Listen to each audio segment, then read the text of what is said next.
See all the little good things you do, they make me no.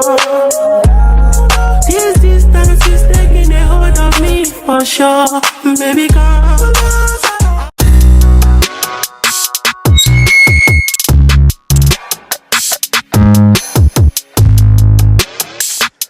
What's up, guys? Big Fortune Man, aka Vincent Fortune, and guess what? We back with tonight's episode of what?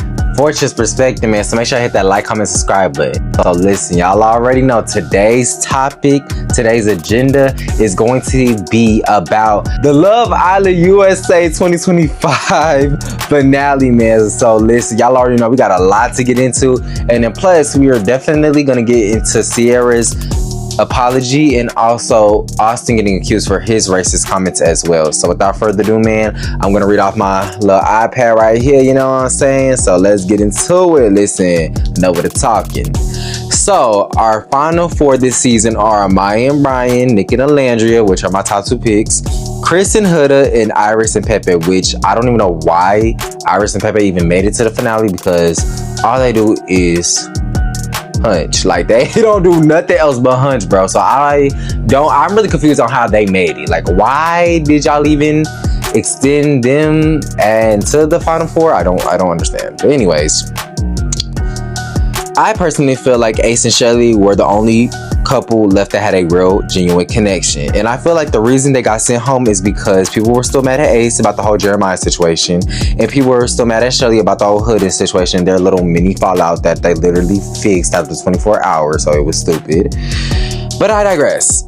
Anyways, so each couple got their own private date. Nick and Alandria were on the beach and they did like a little mini scavenger hunt type of vibe, which I thought was really nice and cute. Like, I think Nick or Alandria, no, it was Alandria, she was reading a card from her sister, her little sister, and it made her cry, and she wanted Nick to read it to her, and it was a very sentimental moment. Then we have Iris and Pepe on a ship and went scuba diving. It was definitely giving Pirates of the Caribbean vibes, or the Titanic. Like, right, they was like moving a little sailboat, swimming with the fishes and sharks and shit like that. They was cool, I guess. I really don't care for them, I'm sorry. Like, very a good looking couple for sure. I'm not gonna hate now. Good looking couple, but do I feel like they should have been there? No. Honestly, no. Anyways, then we have Chris and Huda's day, which went completely left out. Their day was really like as far as drama goes, their day was definitely the highlight of the episode. So let's break their whole day down. So before that, the night before, Huda wanted some attention from Chris, and Chris was not going for it. My boy was over her shit, and I don't blame him, which I definitely don't, because, yo, Huda is a lot to handle. She needs some help, and it's crazy because I think even Chris's sister, and I knew his sister and his mom was fronting on the episode where they got to meet the parents, because, right, the sister was like, baby, she needs some healing, literally. So I'm like, oh, I know they was fronting. I know they was fronting for the camera. But anyways, I digress. So he wanted to actually talk and communicate to Huda how he felt. Of course, she wasn't listening, and it was a nice, beautiful day. They was like literally like, it was like this thing. He carried her over the water and shit. Candles everywhere. Nice little intimate setup, and here she go fucking the shit up. Here she always fucking the shit up. Always. Like, it's like, Huda, you gotta chill out sometimes, dude. Like, for real. Anyways, she was not listening, so he asked her, do you want to end things? And of course she said yes. She said, I don't think this will work out and we should just be friends, which I agree.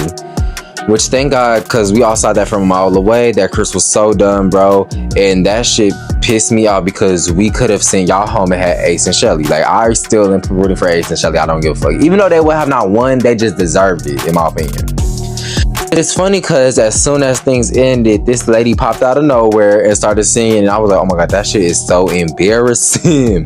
Then Chris left from the table. Huda is left crying, and Chris comes back, and she has the audacity to ask him if he's gonna carry her over the water, and that boy said, I am not carrying you. I was like, Chris, yo, that's how you know my boy was done, bro. He was over it, and I don't even blame him, because it's like, right, like, you're not listening to what I'm saying, you're not trying to fix things, at all. And I'm not saying Chris is perfect in this situation, but Chris was actually like the guy I feel like Huda needed in her life, right? He's gonna keep you in check, he's gonna be emotionally mature and all that, and you still fumbled that. So it's like at this point, I'm not finna, like, it's really F you. It's not F you, but it's F you. You know what I'm saying? I understand. I get it. I get it. So after that, it's now time for Amaya and Brian's date, which to me, they gave away that they were going to be the winners, even though we all knew that, though. Come on now. We all knew that they was going to win. Like, we all knew by a landslide they were going to win. Because they had fireworks in the background of their day. They had a scrapbook where they had baby pics of him and her, and then of them together in the villa. And then they had one empty page where they took the picture there and they placed it in the book, which I was like, oh, that shit fire. Said that shit was some cute ass shit. I ain't even gonna lie. So now we're at the little ceremony, and now we're about to find who wins Love Island USA 2025. So they first see all the ladies walk out, and not even gonna lie, even though I am not the biggest Huda fan, she was best dressed. That dress on her body and the everything, yeah, she got that. She got that. That's one thing I would never take away from her. The lady needs some help. The lady needs some healing. But she is fine as hell, okay?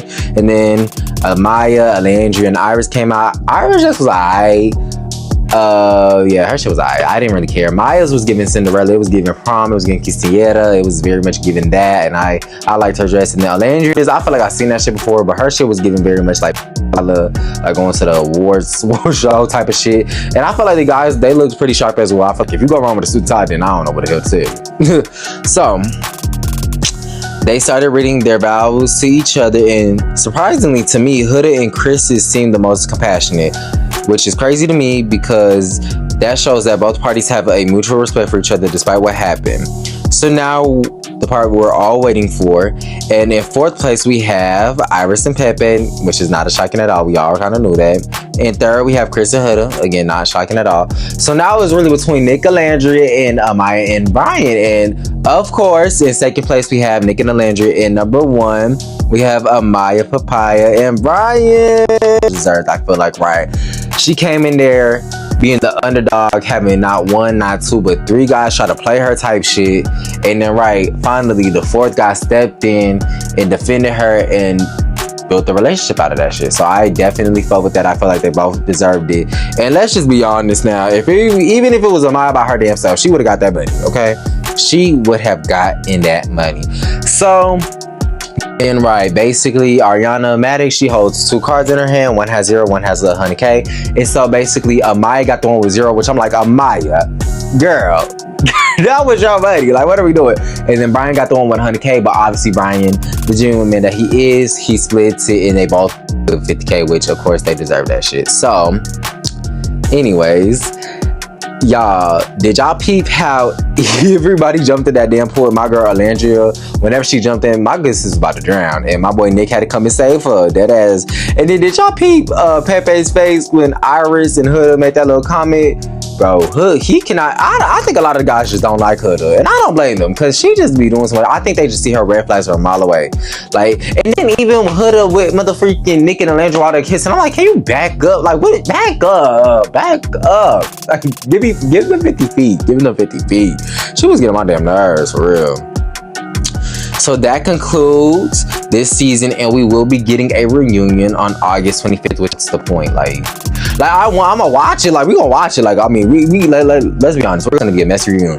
And y'all better invite Yalissa, Austin, and Sierra, because everybody need to get a dress. Everybody needs to get a dress for their comments. I don't care. Invite them all. Invite them all. I don't care. I said what I said. I want everything addressed from the beginning to the end. And that's it. That's all. Amen. Respect to the law. Respect to the law. So with that being said, we also have Love Island Games Season 2 that will be premiering September 25th, and also Beyond the Villa that is currently streaming right now. So they're going to be releasing a new episode every week. I don't know how long the season is going to be, but I do want to get y'all opinion. If y'all want me to do reviews on those shows as well, I definitely will. And since it's the beginning, you know, it'll be definitely better anyway. So Beyond the Villa is currently streaming right now, and when Love Island Games Season 2 starts, I might do it. But I have not watched Love Island Season 6. Okay, now chill on me. Chill. I'm currently watching it right now. I'm on episode 3. So I'm probably going to watch both shows at the same time just to kind of like understand everybody, you know what I'm saying? But let me know if y'all still do want Beyond the Villa videos as well. But now moving forward, we do have two other topics to address. So first off, we need to address how Sierra has finally addressed her racial comments in her absence from the show. So in the beginning of the video, I did like how she did state that this is not an apology video, this is an accountability video. I did like that aspect. So, and she brought up the screenshot, she brought up everything. She addressed it all. I'll give her that, she addressed it all. So y'all can check out the videos for yourselves. It's on the Shade Room, it's on her page, I think, it's on TikTok, it's everywhere. But I do feel like I am 50-50 on the situation just because she could be genuine and wants to change, but I also know she is good at PR. Cause right, she did good the whole season until the point where she got kicked off the show. So let me know in the comments what y'all think about that. Do y'all think that she was genuine in her apology, or do y'all think she wasn't? Yeah, that's my whole opinions on that. Let me know how y'all feel. And then lastly, we got to talk about Austin because his Trump supporter ass finally got exposed for his racist comment. Basically, he was liking racist comments. So my issue with that is that why wasn't the same energy given to Austin as it was to Yalissa and Sierra? Because y'all made it a big deal when Yalissa was saying the N-word. Y'all made it a big deal when Sierra was making those funny comments about the Asian community. So now where's the outreach for Austin? I want to see the outrage, the same type of outrage for Austin as well. And I don't feel like that sits right with me because I just feel like, right, how did those two get a lot of bashings, but he didn't get a lot of bashings? And his comments that he liked were definitely towards the Haitian community, black women, black women. That's what I'm saying. Alandria is supposed to be his quote unquote best friend. So that's my whole issue right there. It's like, why are we not holding his feet to the fire? You know what I'm saying? And check out this person's TikTok. I here so that way y'all can kind of see what I'm talking about. Anyways, let's start a discussion in the comments below, but this is the end of this video. So make sure you guys like, comment, and subscribe and join Fortune Gang, because if you ain't Fortune Gang, you ain't getting no money, gang. I'm glad that y'all are finally getting hooked with the Fortune's Perspective series. Like, y'all were letting this series flop, but you know what I'm saying, we turned it all around. And I think it was honestly the thumbnails. I think that's what it was, because right, the thumbnails were plain Jane, but like we kind of spiced it up a little bit. So now that we kind of got the thumbnails right, I think the series will kind of do better moving forward. But definitely comment y'all's opinions in the comments below. I do want to have a conversation with you guys. And until then, I do love y'all, Fortune Gang. And until next time, love y'all. Peace out.